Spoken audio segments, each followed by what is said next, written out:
Hello, good afternoon again.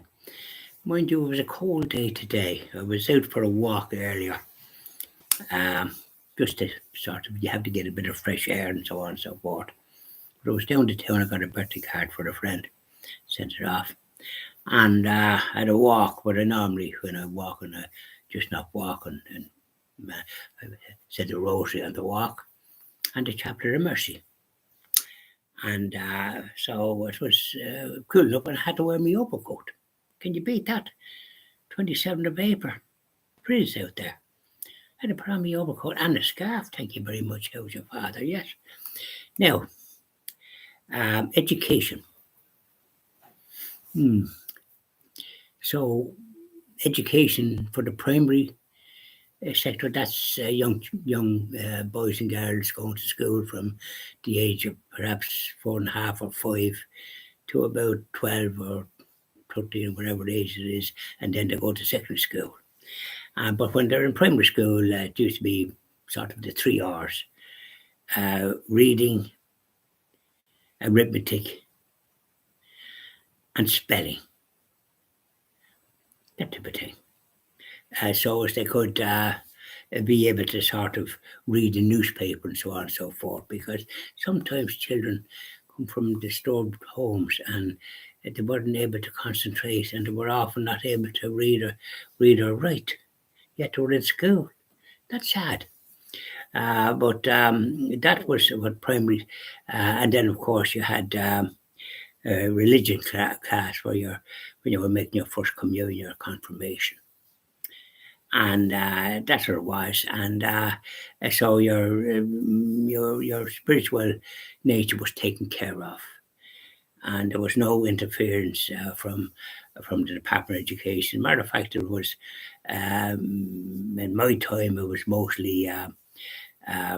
Christian Brothers, Presentation Brothers, and Marist Brothers, and De La Salle Brothers, and Sisters of Mercy, Loretta Sisters, and Ursuline Sisters, and Presentation Sisters, and Marist Sisters, that provided the education because there wasn't too many lay people. But then gradually some lay people come into the picture, and now it's mostly all lay people, even though some of them are in where the convents were. That's where the class, and so on and so forth. And national schools used to be taught by mostly, funny enough, lay people, I think. But there was nuns and Christian Brothers taught in some other parts of the country, and did a good job. They might have been a bit tired on the punishment then, but they did a good job, and we were able to learn our what we had to learn. And considering that our ancestors had to have head schools, they weren't allowed to be educated by the British. And a strange sort of a crowd to be putting their nose into a country that they didn't allow Catholics to be educated. That funny? Well, it's not funny. It was cruel, inhuman. So that's the crowd that think they know it all. Mum's the word about that. So education. That's what it is. But what is it now with this crowd that that inflicted the business of the killing of the innocents and the abortion and all the rest of it, and various other things that leave a lot to be desired. The gender business. They're sending out children to England, Tavistock. 200 of them or more. We didn't know anything about this. Letting them to be boys wanting to be girls and girls wanting to be boys, and getting operated on it. So their life is over. They're neither one thing or another.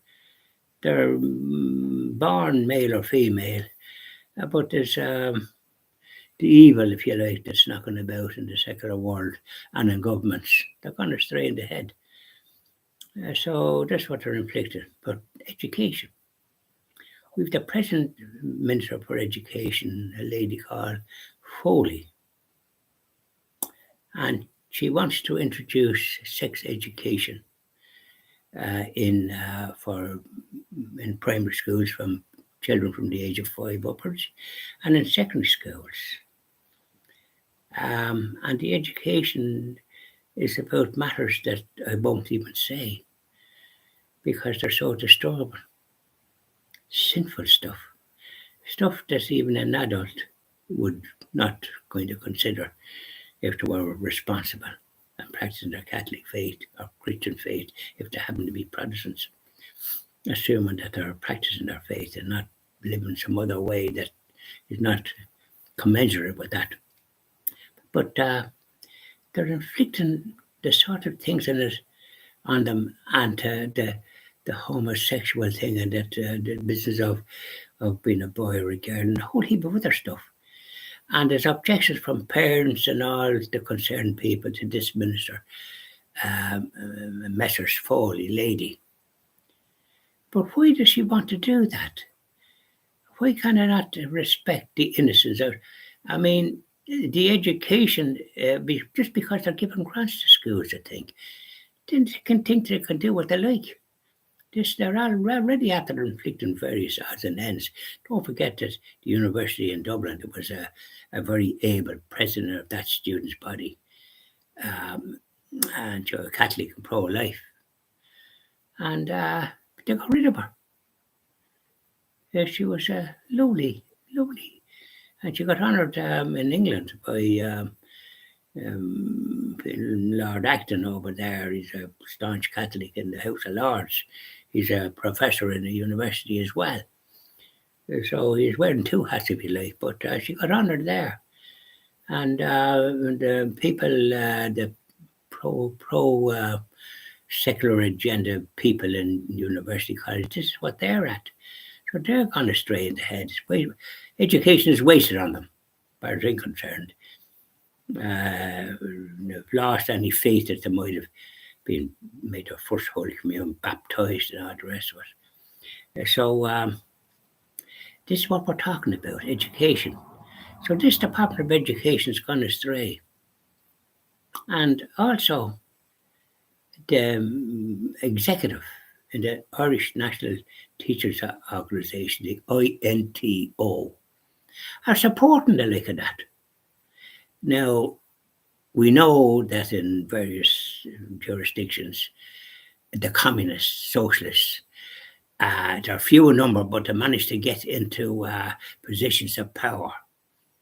And this is then what they do, but they don't represent the vast majority of teachers, because I've seen teachers in the national schools bringing the children to Holy Mass and bring them to the church where they get instructions on when they're making the first Holy Communion confirmation. I've seen it quite a bit. And a lot of teachers now are lady teachers, and they're doing a great job as far as I can see. So they're not implementing what the main body is saying. And there was an article in the Irish Catholic there the other day, the past week or so, that more or less referring to this, that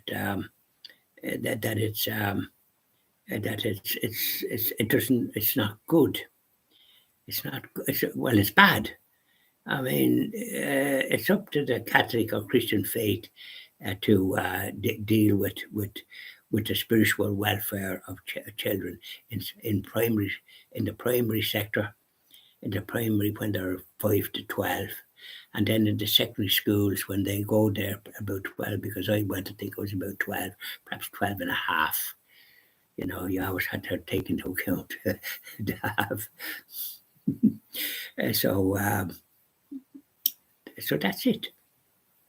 And that's the good thing. That's the way it was. And why can't they leave it alone? They're already after inflicting God knows what on people, on the citizens. People voted for some of the stuff that they're returning shame. So I won't go into that life. But the fact of the matter is that education is to better yourself in life and better and your spiritual development to be taken care of, not what they propose. And even though there's objections to it, they won't listen a pound to a penny. This is in Ireland, the Ireland Saints of Scholars. What's wrong with them? What's wrong with this Minister for Education? What's wrong with the Minister for Health that has exclusion zones so as the innocent can be killed? without any interference from pro-life people that want to try and save the mother from such an ill-advised task, an ill-advised, what she's had, killing her unborn child, instead of having it, and if she can't rear it, have it adopted. Plenty of people looking for adoption. They're even adopting children from other jurisdictions where they can give it, and they're a different colour than themselves. They might be white, and yet this could be a different child, and it don't make any difference. They want to bring up the child. They can't have children themselves. So these are all the things. I mean, there's a right way and a wrong way of doing things, and a good and evil. So this Minister for Education and this government, they want to sort of reflect about what they're at, because they'll they'll be meeting their maker. They won't always be in charge, and when they leave office, they're forgotten about. And them that have been in office and causing mayhem, the like of Gilmore closing the Irish Labour individual, probably ex-socialist or communist or whatever it was, and closing the Irish Embassy to the Vatican or to the Holy See, which was established in 1929 when we barely only had our freedom, and the Vatican was one of the first countries to recognise our freedom. And so this is the thanks to Mr. Gilmore in place of, but then it was reopened again, but we lost our premier position that we had. So we couldn't be trusted, and that's a very dangerous thing. They're in the EU now, and the EU has gone astray in the sense of God is not at the centre. So the socialists, that's the way to go. And they will fail.